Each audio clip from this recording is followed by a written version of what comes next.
ሰላም ጤና ይስጥልኝ። እንደምን ከርማችኋል? ዘጋጅ እኔ ያሬድ ኃይለ ገብርኤል ነኝ።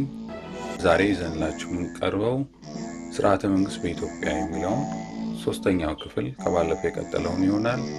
መልካም ቆይታ። በቅድሚያ እንኳን ለብርሃነ ትንሣኤው አደረሳችሁ እያልኩ ወደ ዛሬው ፕሮግራም ገባለሁ። እንግዲህ እስካሁን በሁለት ክፍል ያየነው ስርዓተ መንግስት በኢትዮጵያ በሚል ስር የስርዓተ መንግስት ምንጩ አመጣጡንና ስርዓተ መንግስት በኢትዮጵያ እንዴት ጀመረ የሚለውን አይተናል።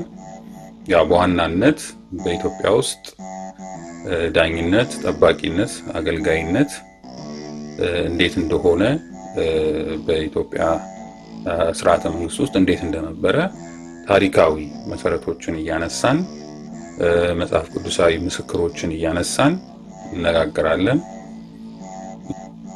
በኢትዮጵያ ውስጥ ዳኝነት፣ ጠባቂነት እና አገልጋይነት እንዴት በስራ ላይ ይውል እንደነበረ ወይም በኢትዮጵያ ውስጥ ኢትዮጵያውያን ስለ ስርዓተ መንግስት የነበራቸው አመለካከት ታሪካዊና መጽሐፍ ቅዱሳዊ የሆኑትን እያነሳን እነጋገራለን ማለት ነው። እስቲ ከመጀመሪያ ከመጽሐፍ ቅዱስ ኢትዮጵያውያን ስለ ስርዓት ያላቸው ወይ ስለ መንግስታዊ ስርዓት ስነ መንግስት ያላቸው አስተሳሰብ ወይም ስለ ዳኝነት ወይም ስለ ፍትህ ያላቸውን አስተሳሰብ እናነሳለን። እስቲ የመጀመሪያ የምናነሳው ካህኑ ዮቶርን ይሆናል። ኦሪት ዘፍጥረት ምዕራፍ 18 ከቁጥር 17 እስከ 22 ድረስ የዚህ የካህኑ ዮቶርን ታሪክ እናያለን። እንግዲህ ይሄንን የምናነሳው በዚህ ታሪክ ውስጥ የምናየው ዮቶር ለሙሴ እንዴት ስርዓተ መንግስትን እንዴት ህዝቡን መምራት እንዳለበት ያስተማረው ክፍል ነው። እንግዲህ ባለፈው እንደተነጋገርነው ካህኑ ዮቶር ማለት ሙሴ ከግብጽ ተሰዶ በመጣ ጊዜ ከዚህ ከካህኑ ዮቶር ቤት ነው ለ40 ዓመት የተቀመጠው የነበረው ማለት ነው።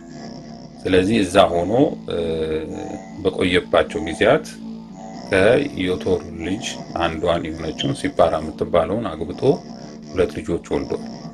ከዛ በኋላ ነው እንግዲህ እስራኤላውያንን ከባርነት እንዲያወጣ እግዚአብሔር አዞት የሄደው ማለት ነው። እና ከዛ በሚመለስበት ጊዜ ዮቶር ሚስቱንና 2 ልጆች ይዞ ሙሴን አግኝቶታል። ካገኘውም በኋላ በምዕራፍ 17 ላይ ሙሴ ዳኝነት ለህዝቡ በሚሰጥ ጊዜ አየና በኦሪት ዘፍጥረት ምዕራፍ 18 ቁጥር 17 እስከ 22 ላይ እንደምናየው ሙሴ ህዝቡን ሰብስቦ ዳኝነት በሚሰጥበት ጊዜ ረጅም ጊዜ ፈጅበት፣ ቀኑን ሙሉ ዋለ ማለት ነው። ስለዚህ ያንን እንደዛ ማድረጉ ትክክል እንዳልሆነ እና በየህዝቡ በየደረጃው መሪዎችን እንዲሾምለት ወይም ይህንን ዳኝነት የሚፈርዱ ሰዎችን ከመሃል መርጦ እሱ ትልቅ የሆኑትን ጉዳዮች እንዲፈጽም ከታች ያሉትን ደግሞ በተዋረድ ያሉትን ጉዳዮችን እንዲዳኙ ለሙሴ አስተማረው ማለት ነው። እንግዲህ ከስርዓተ መንግስት ውስጥ አንዱ የምናየው ዳኝነት ነው፣ ፍትህ ማግኘት ነው። እና ያ ፍትህ ሊኖር የሚችለው ደግሞ በዚህ አይነት መዋቅር ውስጥ ሲሆን ነው እና ህዝቡ እንዳይጉላላ እሱም እንዳይደክም ይህንን ስርዓት እንዳስተማረው እናያለን። ስለዚህ ሙሴም ይህንን የአማቱን የዮቶሩን ምክር ሰምቶ በተግባራዊ እንዳዋለው መጽሐፍ ቅዱስ ይነግረናል። ይሄ የሚያሳየው እንግዲህ ሁሉም ጊዜ በህግ ራሱ ትምህርት ውስጥ ስለ ህግ ስናወራ ሁሌ የሙሴ ታሪክ ነው ወይም ለሙሴ የተሰጠው ህግ ነው የሚታየው እና በዚህ ታሪክ ውስጥ ደግሞ የዚህ የኢትዮጵያዊ የሆነው ካህኑ ዮቶር ትልቅ ሚና እንደነበረው ነው የምናየው። ሌላው በትንቢተ ኤርሚያስ ላይ ምዕራፍ 38 ቁጥር 7 ቁጥር 10 ላይ አቤሜሌክ የተባለው ኢትዮጵያዊው እንደዚሁ ለኤርሚያስን በግፍ ጉድጓድ ውስጥ ወርውረውት ነበረ።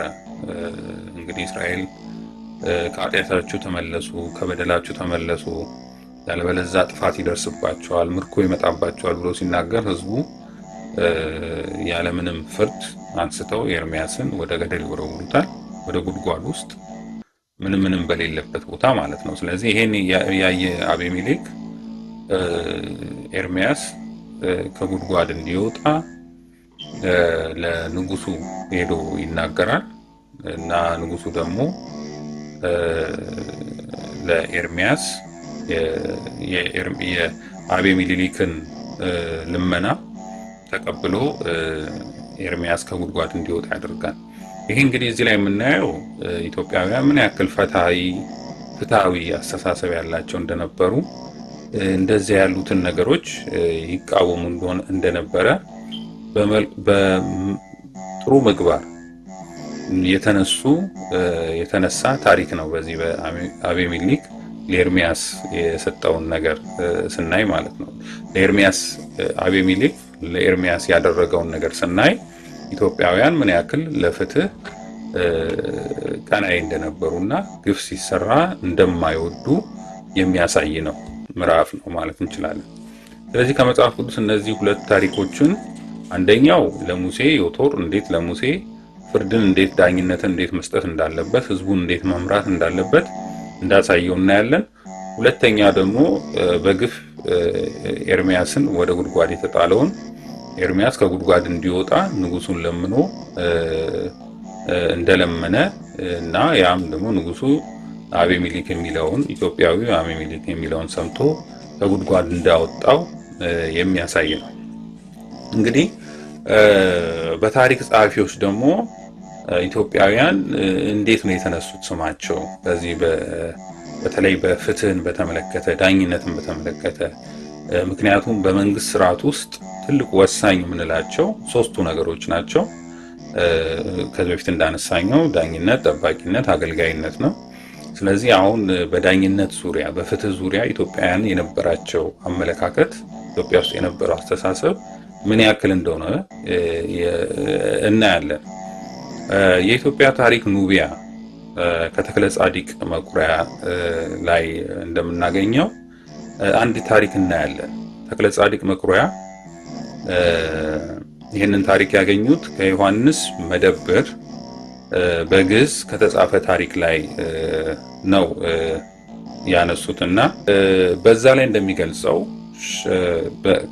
ከዮሐንስ መድብል በግዕዝ ከተጻፈው ታሪክ ላይ እንደምናየው እሳቸው ይህንን ጠቅሰው ነው በመጽሐፋቸው የጻፉት። ሻባካ የተባለ ኢትዮጵያዊው ንጉስ በጣም ሰው እንዲሞት የማይፈልግ እና በጣም ፍትሃዊ የነበረ ሰው ነው እና በሞት የተፈረደባቸውን ሰዎች በሞት ከሚቀጡ ወደ ስራ እንዲቀየርላቸው ማለትም ወደ ሞት ፍርድ ከሚፈረዱ ወደ ስራ ወደ ጉልበት ስራ እንዲቀየር እያደረገ በህይወታቸውን ይታደግ እንደነበረ እና ሰው ሲሞት ፍጹም የማይወድ ንጉስ እንደነበረ የሚያሳይ ነው። ይህንንም በታሪክ ውስጥ ተደንቀው የዚህ የንጉሱ የሻባካ ተብሎ የሚጠራው እንግዲህ በታችኛው ግብጽ ነው። ታችኛው ግብጽ የኢትዮጵያውያን አካል የነበረ በኢትዮጵያ መንግስት ስር የነበረ እዛ ያሉትን መንግስቶች ሙሉ ኢትዮጵያውያን እንደነበሩ የሚታወቅ ነው። በታሪክ ማስረጃ በአርኪኦሎጂስት ጥናት በተለያዩ ነገሮች አሁን የታየ ነው። ይሄን ወደፊት በኢትዮጵያ ታሪክ ውስጥ በደንብ እናነሳዋለን እና ይሄ ሻባካ የተባለው ንጉስ በጣም ቅን ዳኝነት ያለው ሰው እንደነበረ በታሪክ ተጠቅሷል። ሌላው የግሪክ ጸሐፊዎች ናቸው። የግሪክ ታሪክ ጸሐፍቶች በኢትዮጵያውያን ምን ያክል ፍትሃዊ እንደነበሩ የሚያሳዩ የተናገሩ አሉ። እነዚህንም እናያቸዋለን። ኢትዮጵያውያን በዳኝነታቸው የሚታወቁ መሆናቸውን ከገለጹት ውስጥ እስቲ እየጠቀስን እያነበብን እናያለን። አንደኛው ኢትዮጵያውያን ለሕግ ትልቅ ክብር ያላቸው ጥበበኛና ፍትሃዊ ሰዎች ናቸው ብለው አንስተዋል። የግሪክ ታሪክ ጸሐፊዎች የጻፉትን እናያለን። እነዚህ የግሪክ ታሪክ ጸሐፊዎች ኢትዮጵያውያን ምን ያክል ፍትሃዊ ህዝቦች እንደነበሩ የሚያሳዩ ታሪኮችን የጻፉ አሉ። ከነዚህ ውስጥ መጀመሪያ የምናነሳው ሉቺያን ተብሎ የሚባል ታሪክ ጸሐፊ እንደዚህ ብሎ የኢትዮጵያውያን ይገልጻቸዋል። ኢትዮጵያውያን ፍትሃዊነት ስሜት ያላቸውና በፍትሃዊነትና በገለልተኝነት ይታወቃሉ ብሎ ጽፏል። ሌላኛው ታሪክ ጸሐፊ እንደዚህ ብሎ ጽፏል። ኢትዮጵያውያን ለህግ ትልቅ ክብር ያላቸው ጥበበኛና ፍትሃዊ ሰዎች ናቸው ብሏል። ሌላውን ደግሞ ሌላኛው ታሪክ ስናይ አሪስቶትል ተብሎ የሚታወቀው የታሪክ ጸሐፊ ሰው እንደዚህ ብሎ ጽፏል። ኢትዮጵያውያን ታላቅ የነጻነት ፍቅር ያላቸውና ራሳቸውን የቻሉ ናቸው ይላል። እንግዲህ ይሄ ነጻነት የሚለውን ከጠባቂነት ከሚለው ጋር የሚያያዝ ነው። ህዝባቸውን በነጻነት እንዲኖር ይጠብቁት ነበር። ነጻነት ፍቅር ያላቸው ናቸው። ፍትህነት ማለት ነጻነት ማለት ነው እና ምን ያክል ኢትዮጵያውያን ለነጻነት ቀናይ እንደነበሩ የሚያሳይ ነው። እንግዲህ አርስቶትል የሚባለው የታወቀ የግሪክ ታሪክ ጸሐፊም ፈላስፋም የነበረ ነው። ሌላኛው ታሪክ ጆቪናል ተብሎ የሚታወቀው ኢትዮጵያውያን ህግጋትን ለዓለም ሰጥተዋል ብሎ ጽፏል። ኢትዮጵያውያን ለዓለም ህግጋትን የጻፈው ነው። ከዚህ በፊት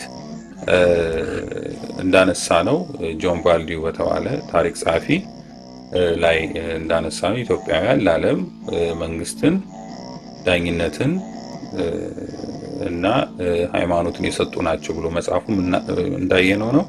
እዚህ ጋርም ተመሳሳይ የምናየው በዚህ ታሪክ ጸሐፊ ኢትዮጵያውያን ህግን ሁሉ ለዓለም የሰጡ ሰዎች ናቸው ብሎ ጽፏል።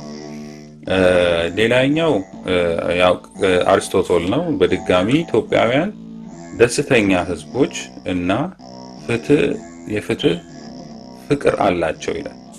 ኢትዮጵያውያን ደስተኛ ህዝቦችና የፍትህ ፍቅር ያላቸው ናቸው። ፍትህን በጣም የሚወዱ መሆናቸውን ያሳያል። እንግዲህ ይህን የምናየው ምን ያክል ኢትዮጵያውያን ለፍትህ ያላቸው አመለካከት ከፍተኛ እንደሆነ፣ ለስርዓተ መንግስት ያላቸው አመለካከት ወይም ለዳኝነት ለፍትህ ያላቸው አመለካከት ትልቅ እንደሆነ የሚያሳይ ነው። እንግዲህ ይህንን ጠቅለል ከታሪክ አንጻር ያነሳናቸው ናቸው። እነዚህ ታሪክ ጸሐፊዎች የተወሰኑ ታሪክ ጸሐፊዎችን ጥንታዊ የሆነው ኢትዮጵያውያን ምን ተብለው ይታሰቡ ነበር፣ ኢትዮጵያውያን እነማን ናቸው ተብለው ሲታወቁ በታሪክ ጸሐፊዎች በጣም ፍትህ አዋቂ መሆናቸውን ያየንበት ነው። እንግዲህ ጠቅለል ብሎ እነዚህ ከመጀመሪያው የነበረው ከአዳም ጀምሮ የነበረውን አስተሳሰብ ባለፈው እንዳይል ስርዓተ መንግስት የነበረው ሶስት ነገሮች ናቸው ብለናል። ዳኝነት፣ ጠባቂነት እና መጋቢነት የምንለው ወይም አገልጋይነት የምንለው እነዚህ ሶስት ናቸው ወሳኝ ነገሮች። ስለዚህ እነዚህ ነገሮች በጥንት በሕገ ልቦና ከመልከ ጼዴቅ ጀምሮ እንዴት በኢትዮጵያ ውስጥ ተግባራዊ ነበሩ የሚለውን አይተናል ከመጽሐፍ ቅዱስ ቅድም እንዳነሳ ነው ማለት ነው። ሌላው በሕገ ልቦና ሕገ ኦሪት መጥቷል በኢትዮጵያ ውስጥ። ሕገ ኦሪት ሲመጣ ሌሎች ስርዓቶች መጥተዋል አብረው የሙሴ ሕግጋት በኢትዮጵያ ውስጥ ማለት ነው። ስለዚህ እነዚህ ሕግጋት ከነበረው ከጥንታዊ ከሕገ ልቦና ጋር ከነበረው ህዝቡ ከሚኖርበት ማንነት ጋር ይዞት ከቆየው ከዚህ ዳኝነት፣ ጠባቂነትና አገልጋይነት የሚለው አብሮ ሳይጋጭ ይዞ ነው ሄደ። ከዛ ሕገ ወንጌል ደግሞ በኢትዮጵያ ውስጥ ሲመጣ፣ ክርስትና ሲመጣ ደግሞ እንደዚሁ ከክርስትናው ጋር የሚስማማ ሆኖ ነው የቀጠለው። እንግዲህ ይሄ ፍትሐ ነገሥት የሚባለው በመጀመሪያ ኢትዮጵያውያን ክርስትና ከተቀበሉ በኋላ ሕግን ዳኝነትን ነገስታቱ የሚያስኬዱት የነበረው በኦሪቱ ሕግ ነው ይዘው ይከተሉት የነበረው። በሕገ ልቦና በሕገ ኦሪቱ የነበረውን አስማምተው አንድ ላይ ነበር ይዘው ሲሄዱ የነበሩት። ከዛ ላይ እንግዲህ አዲስ ኪዳን ከተቀበሉ በኋላ ቆየት ብሎ በዚህ በ12ኛው ክፍለ ዘመን በአፄ ዘርዓ ያዕቆብ አማካኝነት ፍትሐ ነገሥት የሚባለው ሕግ በ318 ሊቃውንት ክርስቲያኖች ይተዳደሩበት ዘንድ የሰሩትን ስርዓት ወደ ኢትዮጵያ አምጥተው እነዚህ እንግዲህ ይህ ሕግ መንፈሳዊና ስጋዊ ያለው ስለነበረ የስጋዊውን ሕግ መንግስታት ወይም ንጉሶች ህዝቡን እንዴት ይዳኙበት በዳኝነት በፍትሃዊነት ያስተዳድሩበት የነበረው መጽሐፍ ነው። እንግዲህ ጠቅለል ለማድረግ ከኦሪት የነበረው በሕገ ልቦና የነበረው በሕገ ኦሪት የነበረው በሕገ ወንጌል ውስጥም አንድ ላይ የተካተተ ነው። ያን ሕግ የምናየው ስርዓቱን የምናየው ማለት ነው። እዚህ ላይ አንድ ላይ ጠቅልሎት እናገኘዋለን። እዛ ውስጥ ይህን አስተሳሰቦች ቅድም ያነሳናቸው እነዚህ ዳኝነት፣ ጠባቂነትና አገልጋይነት የሚለውም በዚህ በፍትሐ ነገሥት ውስጥ ጠቅልሎት እናገኘዋለን። በመጀመሪያ ሕገ ልቦናን የማይጠብቅ ሰው ሕገ ኦሪትን መጠበቅ አይችልም። ሕገ ልቦናን የማይጠብቅ ሰው ሕገ ወንጌልን መጠበቅ አይችልም። ምክንያቱም የሕገ ልቦና መሰረቱ ፍቅር ስለሆነ ማለት ነው። ፍቅር ስለሆነ አንድ ሰው ፍቅር ከሌለው ሕገ ኦሪት የተባሉት እነዚህ 10ቱ ትእዛዛት የተባሉት ሕጎች መጠበቅ አይችልም። ፍቅር ሲኖረ ነው ባልንጀራውን እንደራሱ አድርጎ መውደድ የሚችል። ስለዚህ እሱ ላይ ሊደርስበት የማይችለውን እንዳይደርስበት የሚፈልገውን ነገር ባልንጀራው ላይ የሚያደርገው በመጀመሪያ ለወገኑ ለባልንጀራው ፍቅር ሲኖረው። ስለዚህ የሕገ ልቦና መሰረቱ ፍቅር ነው። ስለዚህ ሕገ ወንጌልም ሲመጣ እንደዚሁ ፍቅር ነው። ፍቅር የሌለ ሰው ሕገ ወንጌልንም መጠበቅ አይችልም። ራሱ ክርስቶስም እንደተናገረው የሕጎቹ እነዚህ ኦሪት የምናያቸው ሕጎች 10ቱ ትእዛዛት የሚባሉትን ባልንጀራውን ለራሱ አድርጎ ከወደደ እግዚአብሔርን በፍጹም ልቦናው ከወደደ ሕጎቹን ሁሉ ፈጽሟል ይላል። ስለዚህ ሕገ ኦሪት ራሱ ሕገ ልቦና ሕገ ኦሪትን ሕገ ወንጌልንም ራሱ መጠበቅ ነው። ስለዚህ ሕገ ልቦናን የሌለው ሰው ሕገ ኦሪትንም ሕገ ወንጌልንም ሊጠብቀዋት አይችልም። ምክንያቱም የሕገ ልቦና መሰረቱ ፍቅር ስለሆነ ማለት ነው። ስለዚህ በዚህ በፍትሐ ነገሥት ውስጥ እነዚህን እናገኛለን ማለት ነው። እስቲ በመጀመሪያ ስለ ዳኝነት ፍትሐ ነገሥት ምን እንደሚል እናያለን። እንግዲህ በዚህ በአንቀጽ 43 ስለ ዳኝነት ይናገራል። ምንም ዳኝነት እንዴት እንደሚሾሙ ዳኞች እንዴት እንደሚሾሙ ምን አይነት ስነ ምግባር መኖር እንዳለበት የዳኞቹ ያነሳል እና ዳኝነት ደግሞ ምን ማለት እንደሆነም ያነሳልና በዚህ በቁጥር 1412 ላይ ያለውን እስቲ በጥቂቱ እናንብብና ወደ ሌሎቹ እንሄዳለን። የዳኛ መሾምስ በሕግና በፍጥረት ፍጻሜ የተገባ ነው ይላል። በጣም የሚገርም ነው አነጋገሩ። በተፈጥሮ እና በሕግና በፍጥረት ሁሉ ያለ ነው ዳኛ መሆን ነው፣ በዳኝነት የተገባ ነው ይላል። እንግዲህ በዚህ አንቀጽ ላይ ስናይ በቁጥር 1412 ላይ ስለ ዳኛ ሲናገር የዳኛ መሾምስ በሕግና በፍጥረት ፍጻሜ የተገባ ነው።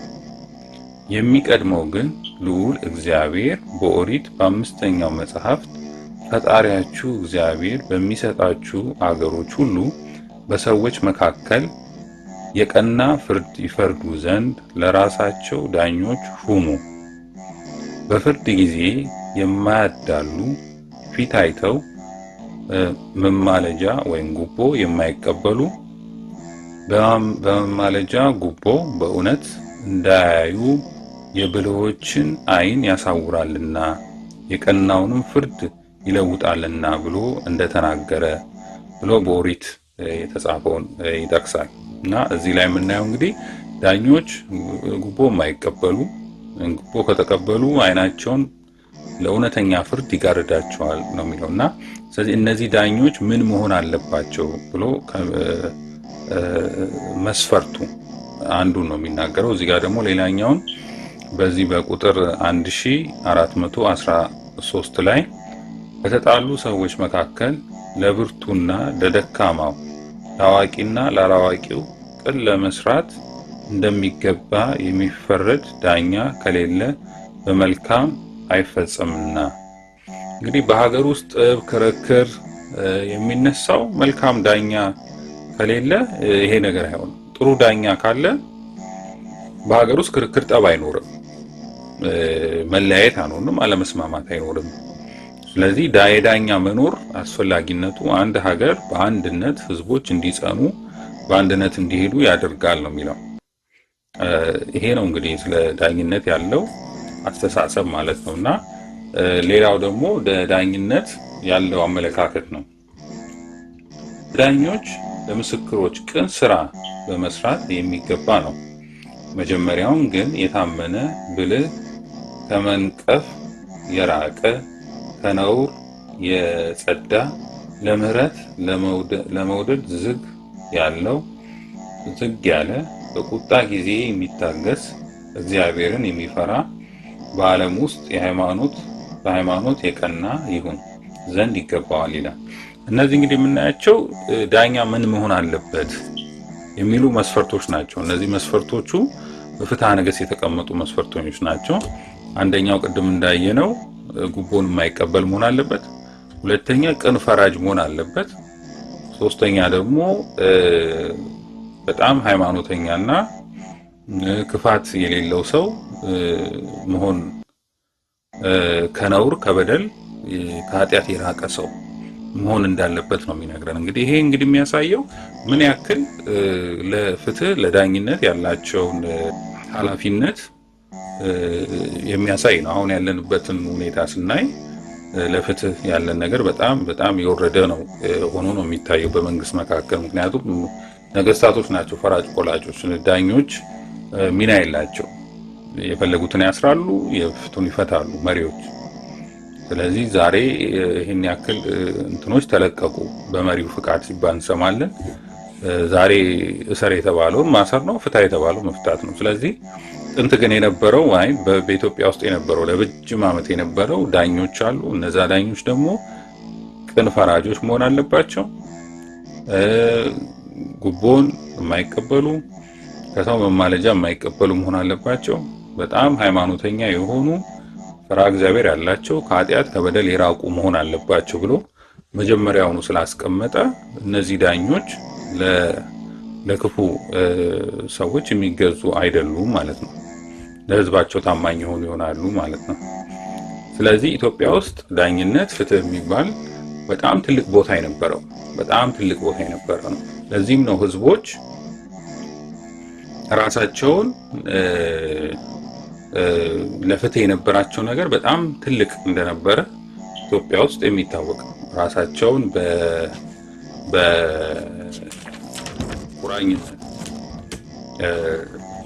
ቁራኛ ተደርጎ ለምሳሌ ለዳኝነት ወደ አንድ ቦታ ሲሄዱ እርስ በራሳቸው በናጠላ ተቋጥረው ወደ አንዱ ዳኛ ወደ አንዱ ዳኛ። ይሄ የሚያሳየው ሁለት ተቃራኒ የሆኑ ሁለት አለመግባባት ላይ የነበሩ ሰዎች ፍትህ እናገኛለን ብለው ሙሉ እምነት ስላላቸው ነው ያን ነገር አምነውበት ከአንድ ቦታ ለመሄድ ሁለት የተጣሉ የተጋጩ ሰዎች አንድ ላይ የሚሄዱትና በኢትዮጵያ ውስጥ ፍትህ በጣም ትልቅ ቦታ የነበረው መሆኑን ያሳያል።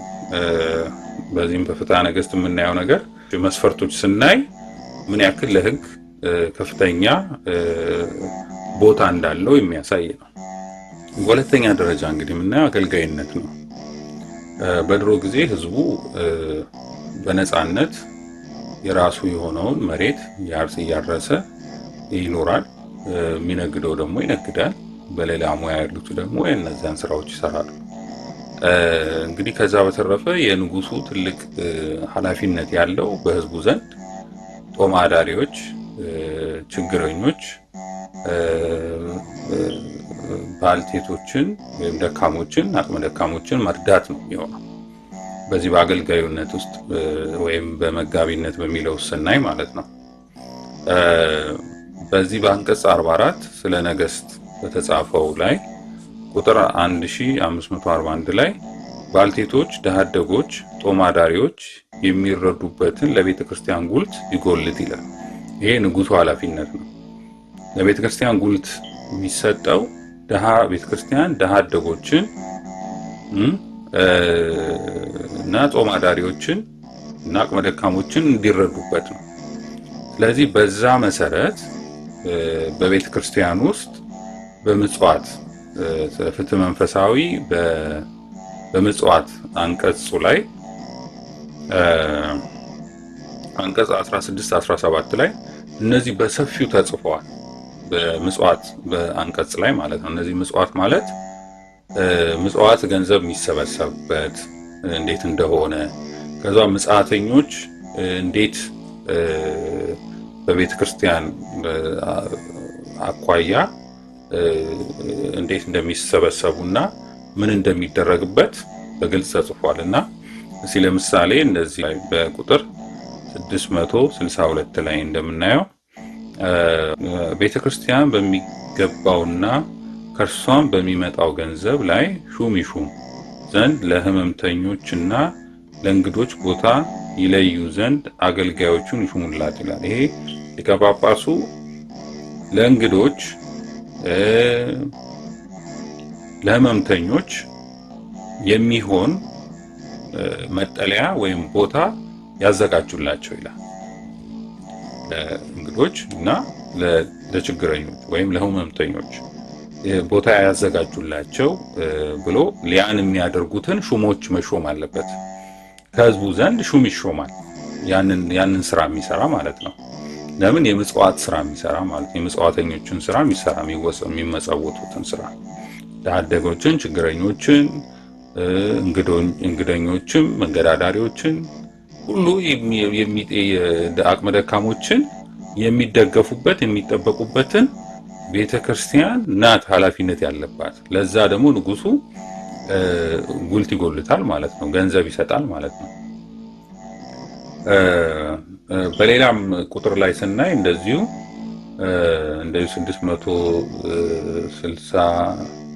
663 ላይ ስናይ ለእንግዶች፣ ለድሆች፣ ለሕመምተኞች ማደሪያ ይለዩ፣ ኤጲስቆጶሱ ጠባዩ ያማረውን አገሩ ሩቅ የሆነውን ስደተኛውን መነኩሴ ይምረጥ ይላል። እንግዲህ ለዚህ አገልግሎት የዛ አካባቢ ያልሆነ ከሩቅ የመጣ መነኩሴ እንዲሾምለት ለዚህ ስራ ማለት ለዚህ አገልግሎት ይነግራል እዚህ ላይ።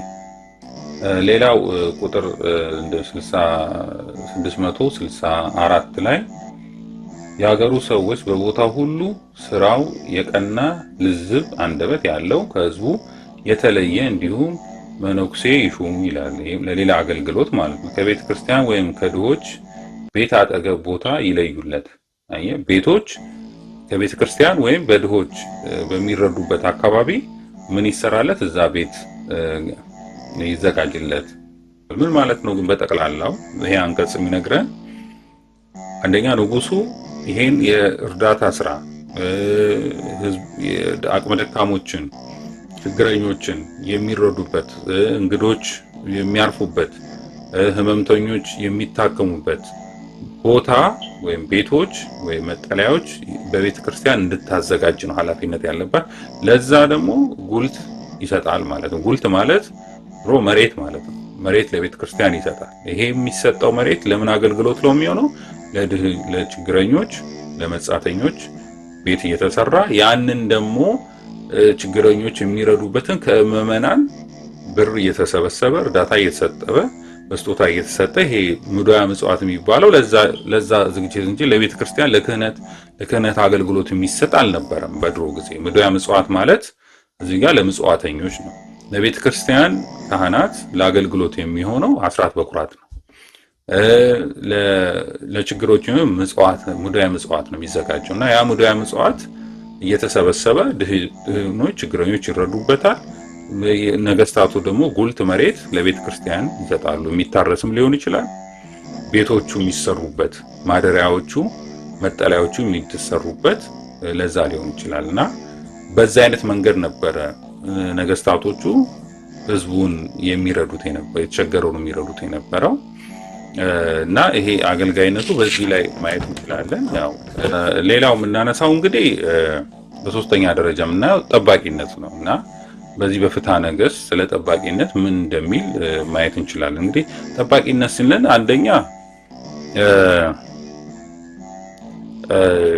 አንደኛው ህዝቡን ራሱ ከነፍሰ ገዳዮች፣ ከሌቦች፣ ከክፉ ሰዎች መጠበቅ ነው። የሰውን ህዝብ ህይወት ከሚያጠፉ ከሌቦች፣ ከገዳዮች መጠበቅ ነው አንደኛው ነገስታቱ ኃላፊነት፣ የመንግስት ወይም ኃላፊነት ማለት ነው። ህዝቡን ከነፍሰ ገዳዮች፣ ከሌቦች፣ ከክፉ ከሚያደርጉ ሰዎች መጠበቅ ነው አንደኛው ጥበቃ ሲባል። ሁለተኛው ጥበቃ ደግሞ ከወራሪ ነው። ሌሎች ባዕዳን ወራሪዎች መጥተው ሀገሩን እንዳያጠፉ፣ ንብረቱን እንዳያወርሱ፣ ልጆቹን ባሪያ እንዳያረጉበት፣ ቤተሰቡን ባሪያ እንዳያረጉበት መጠበቅ ነው። ያ ነው እንግዲህ ድሮ የነበረው ኃላፊነት ማለት ነው። ስለዚህ እነዚህ ነገሮች በዝርዝር በአንቀጹ በነገስታት ኃላፊነት ላይ በተቀመጠው ላይ ተቀምጧል ምን ማድረግ እንዳለበት። በዚህ በአንቀጽ 44 ላይ ስለ ነገስት በሚለው ላይ በ1534 ቁጥር ላይ የምናየው ሊቃውንትና መኳንንት ክፉ ለሚሰሩ ሰዎች ነው እንጂ መልካም ለሚሰሩ ሰዎች ግሩማን አይደሉም። ሰው ሆይ ገዢን እንዳትፈራው፣ ከወደድከው እርሱ ዘንድ እንድትመሰገን መልካም አድርግ። የእግዚአብሔር መልእክተኛ አንተን ወደ ፍጹም መልካም ሥራ የሚጠራ የእርሱ ባሪያ ነውና። ክፉ ሥራ ብትሰራ ግን ዳኛውን ፍራው፣ ከእርሱም ተጠበቅ፣ እሱ ሰይፍን በከንቱ አልታጠቀምና ይላል። ይሄ እንግዲህ የሚያሳየው የሚሾሙ ሰዎች ነገስታቶች ሊሆኑ ይችላሉ፣ መኳንንቶች ሊሆኑ ይችላሉ። እነዚህን ሰዎች በፍጹም አትፍራቸው። አንተ መልካም ሰው ከሆንክ፣ አንተ ጥሩ ሰው ከሆንክ፣ አንተ በጎን የምታደርገው ልትፈራቸው አይገባም። ለዛውም አንተ ጥሩ ሰው ብትሆን አንተ ወደ መልካም ነገር እንዲወስድ ያደርጋል። ግን ክፉ ብትሆን፣ ሌባ ብትሆን፣ ቀማኛ ብትሆን ግን ፍራቸው። ምክንያቱም ሰይፍን የታጠቁት እንደዚህ ክፉ የሆኑትን በደለኛ የሆኑትን ሰዎች ህዝቡን ለመጠበቅ ነው። ስለዚህ እንደዚህ ክፉ ስራ ከምትሰራ እነሱን ፍራቸው፣ ሰይፍ የታጠቁት በከንቱ አይደለምና ይላል። ስለዚህ አንደኛው ጠባቂነት፣ አንደኛው የመንግስት ኃላፊነት፣ የነገስታቶች ኃላፊነት ህዝብን ከክፉ ሰዎች ወጥተው ሰርተው ለፍተው የገንዘቡትን ገንዘብ እንዳይዘረፉ፣ እንዳይገደሉ በክፎች ለዛ ነው ህዝቡን የሚጠብቅ ዋናው ኃላፊነቱ እሱ ነው። ሌላው እንግዲህ ሹሞች ወይም መንግስት የሾማቸው አካላት ምን አይነት ስነ ምግባር ሊኖራቸው እንደሚገባ የሚያነሳበት ቁጥር ነው። 1543 ላይ እንደዚህ ይላል። በህዝቦች መካከል በቅን ሊፈርድ ይገባዋል ይላል። ለራሱ ለሌላውም፣ ለልጁም ወይም ለዘመዱ፣ ለወዳጁም ወይም ለባዕድ ቢሆን ከአመፃ ወገን በምንም አያድላ ይላል። እነሆ ስለ ንጉሥ እንዲህ የሚል ተጽፏል። የከበረ ንጉሥ ፍርድን ይወዳል፣ አመፀኛ ንጉሥ ግን ነፍሱን ለማጥፋት ክፋትን አመፃንም ይወዳል ይላል። ስለዚህ ይሄ የሚያሳየው በፍጹም ሹም የሆነ ወይም ንጉሥ የሆነ ወይም በየትኛው እርከን ያለ ሰው በፍጹም ማድላት እንዳለ ቤተሰቡ እንኳን ማድላት እንደሌለበት የሚናገር አንቀጽ ነውና እንግዲህ ምን ያክል ፍትሃዊ እንደሆነ የምናየው ነው። የእነሱ አስተዳደራቸውና ስርዓታቸው ምን ያክል ጥንቃቄ የተሞላበት እግዚአብሔር መፍራት የተሞላበት እንደሆነ የሚያሳይ ነው።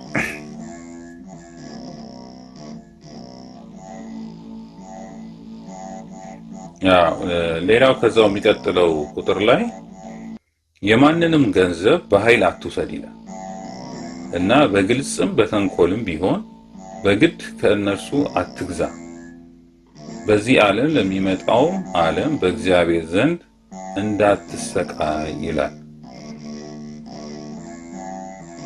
ብሎ እንግዲህ የኤልሳቤጥና የአካብን ታሪክ ያነሳል እዚህ ላይና ይሄ ምንድነው እንግዲህ የማንንም ገንዘብ አትውሰድ። እንግዲህ መሬትም ሊሆን ይችላል፣ የተለያየ ነገር ሊሆን ይችላል። በኃይል መውሰድ የተከለከለ። ሌላው በኃይል መግዛት የለብህም ብሎ አካብ ናቡቴን እንዴት መሬትን ልግዛ ሽጥልኝ ብሎ እንዳስገደደውና በኋላ እግዚአብሔር በሱ እንደተቀየመና ኤልያስ ልኮ ምን እንደሆነ ሁላችን በመጽሐፍ ቅዱስ ታሪክ ምን እንደተፈጠረ ያነሳል እዚህ ላይ እና ስለዚህ አንድ ንጉስ ወይም አንድ ባላባት ሊሆን ይችላል በኃይል በጉልበት ከህዝቡ መሬትን መውሰድም ሆነ መግዛትም አይችልም። አልፈልግም አልሸጥልህም ካለው መብቱ እንደሆነ ያንን ተጋፍቶ ያን ማድረግ እንደሌለበት በፍትሐ ነገሥት ተጽፏል ማለት ነው። እንግዲህ ይሄንን ስናይ ምን ያክል ህዝቡ ይሄ ለህዝብ ጥበቃ ማለት ይሄ ነው። በኃይል በጉልበት በቀማኝነት አንድ ሰው በኃይል በጉልበት ንብረቱን እንዳይወስድ ወይም ንጉስም ስለሆነ ለልጄ ለቤተሰቤ ለብሎ በግፍ እንዳይፈርድበት ነው። አንደኛው እንግዲህ በውስጥ የምናየው በህዝቡ መካከል እንደዚህ አይነት ነገሮች አንዱን በኃይል በጉልበት እንዳይቀማው ነው የመንግስት አስፈላጊነት። በኃይል ገንዘቡ እንዳይወሰድ፣ በኃይል መሬቱ እንዳይወሰድ፣ በኃይል ንብረቱ እንዳይወሰድ ነው። ስለዚህ ይሄንን እንግዲህ ሹሞቹ ራሳቸው ቢሆን ነገስታቶቹ እንኳን ራሳቸው ቢሆን ይሄን ማድረግ እንደሌለባቸው ነው በእነዚህ በፍትሐ ነገሥት ላይ ተጻፈው ማለት ነው። እንግዲህ ሌላኛው እንግዲህ ህዝቡን ከጠላት ከወራሪዎች መጠበቅ እንዴት እንዳለበት ወይንም በኃይል ወደ ጦርነት ሲሄድ እንዴት መሄድ እንዳለበት የሚያሳይ ነው። እንግዲህ ይሄ ኢትዮጵያውያን በዚህ የምንታማ አይደለም። ነገስታቶቹ ህዝባቸውን ራሳቸውን ህይወታቸውን አሳልፈው እስከ መስጠት ድረስ የደረሱ ነገስታቶች የምናየው በጦርነት መካከል ራሳቸው ለውጊያ ሄደው የሚሰለፉና ህዝባቸውን ከወራሪ ከጠላት የሚጠብቁ እንደሆነ የሚታወቅ ነው። ከነዚህ ውስጥ የምናያቸው እንግዲህ አፄ ገላውዲዮስ በዛው በጦርነት ቦታ ተዋክተው የሞቱ ናቸው። በተለይ አፄ ገላውዲዮስ ታሪክ እንደምናየው ከዚህ ከግራኝ መሐመድ ከተሸነፈ በኋላ የሱ አጎት የሆነው ተነስቶ መልሶ ሸዋን ለመውረር ሲሞክር አፄ ገላውዲዮስ በዛ ወቅት የአብይ ጾም ነበርና ጾሙ እስከሚያልፍና ፋሲካ እስከሚያልፍ ልሂድ ብለው ነበርና ጦርነት ላለማድረግ ወስነው ነበር። ግን ከደብረ ሊባኖስ እና ከተለያዩ መነኮሳት ይህንን ጥለህ ብትሄድ ነፍስን ታጣታለህ፣ ስጋህን ግን ታድናለህ ብለው ስላሏቸው የመኳንንቶቹን የካህናቶቹንና የመነኮሳቱን ምክር ሰምተው ተመልሰው እንደተዋጉና ህይወታቸው በጦርነት እንዳለፈ እና ያ ደግሞ የወራሪ ተመልሶ ተሸንፎ እንደተመለሰ ግን በጦርነቱ እሳቸው ህይወታቸውን አጥተዋል እና ያን በማድረጋቸው ገዳማው ቤተክርስቲያኖቹ መልሰው ከግራኝ መሐመድ ጠፍተው የነበሩ ቤተክርስቲያን እንደገና እየተሰሩ ስለነበር ተመልሰው እንዳይጠፉ ህዝቡም እንዳይጠፋ አድርገው ራሳቸውን አሳልፈው ሰጥተዋልና ለዛውም በቤተክርስቲያን ውስጥ እንደ ሰማዕትነት የሚቆጠሩ ንጉስ ናቸው አፄ ገላውዲዮስ እና ነገስታቱ ህይወታቸውን አሳልፈው እስከ መስጠት ድረስ የሚደርሱ ናቸው ህዝባቸውን ለመጠበቅ ማለት ነው። እንደዚህ አይነት ነው መንግስት ማለት እንግዲህ አንደኛው ህዝቡ መጠበቅ ነው። ከመጠበቅ ውስጥ በውስጥ መጠበቅ አለ፣ ከጠላት ከወራሪ ደግሞ መጠበቅ አለ።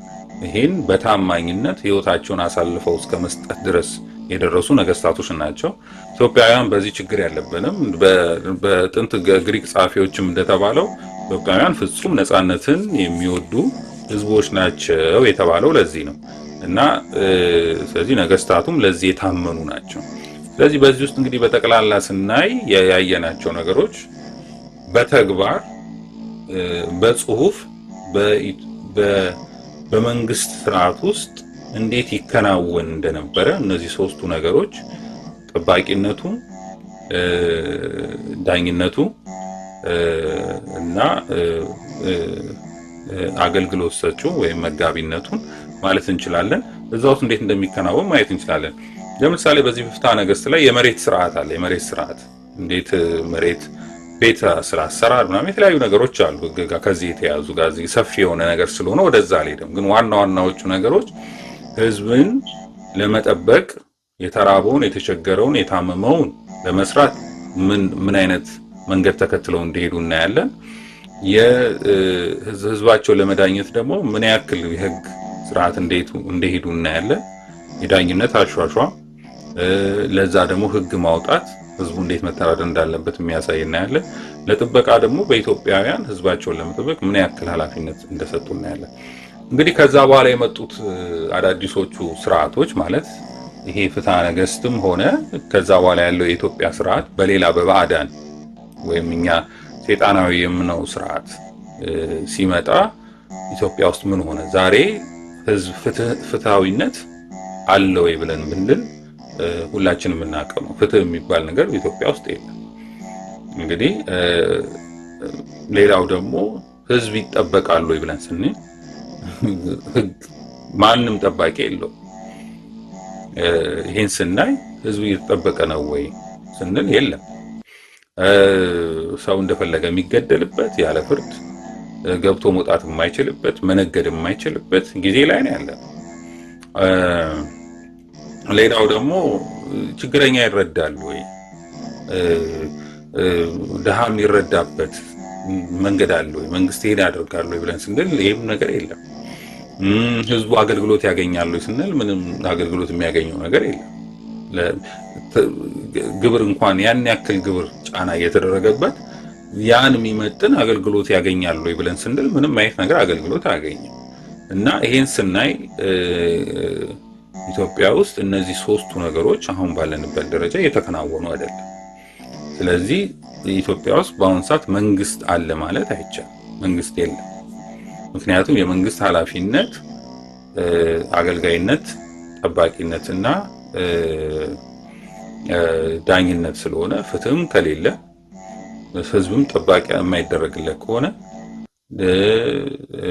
ህዝቡ አገልግሎት ወይም ለችግሩ ምንም አይነት አገልግሎት የማያገኝ ከሆነ የተቸገሩ የማይረዱ ከሆነ የተራቡ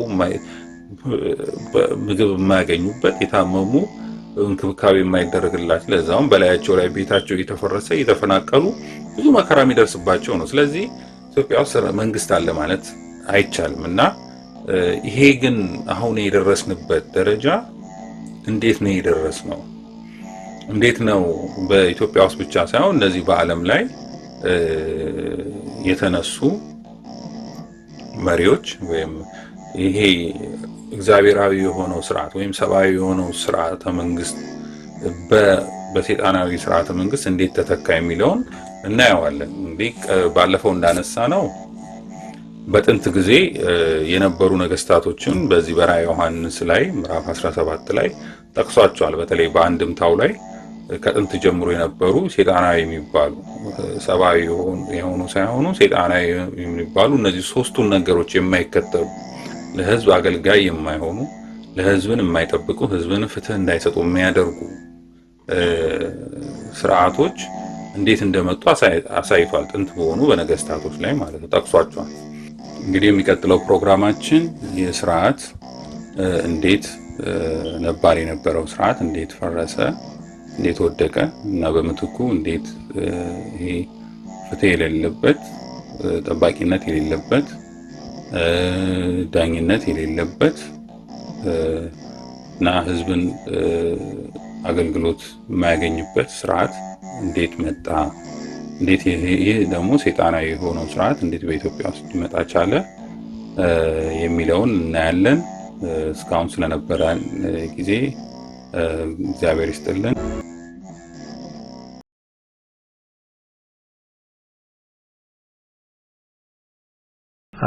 ሃሌሉያ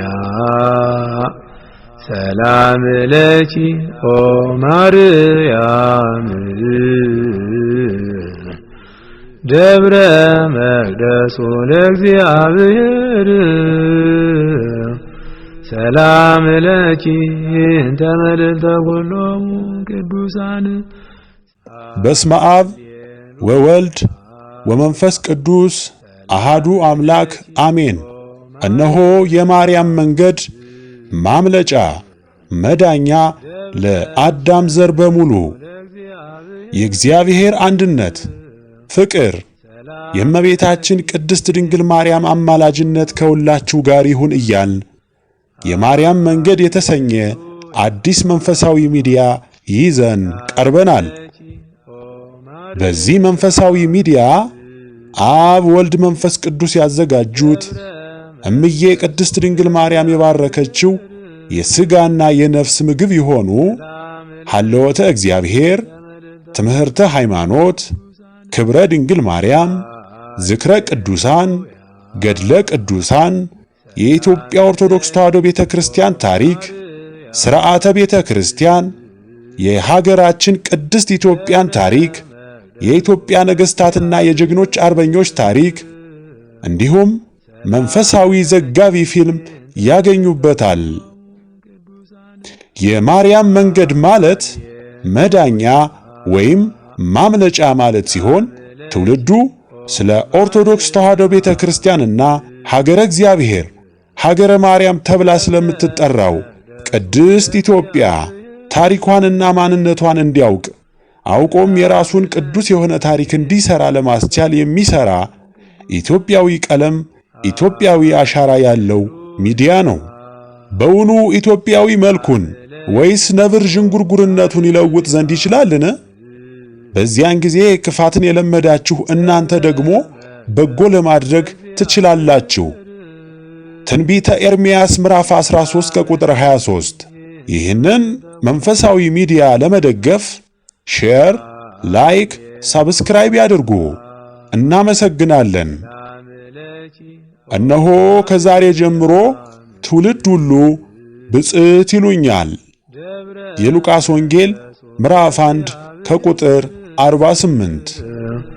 ሰላም ለኪ እንተ መልዕልተ ኩሎሙ ቅዱሳን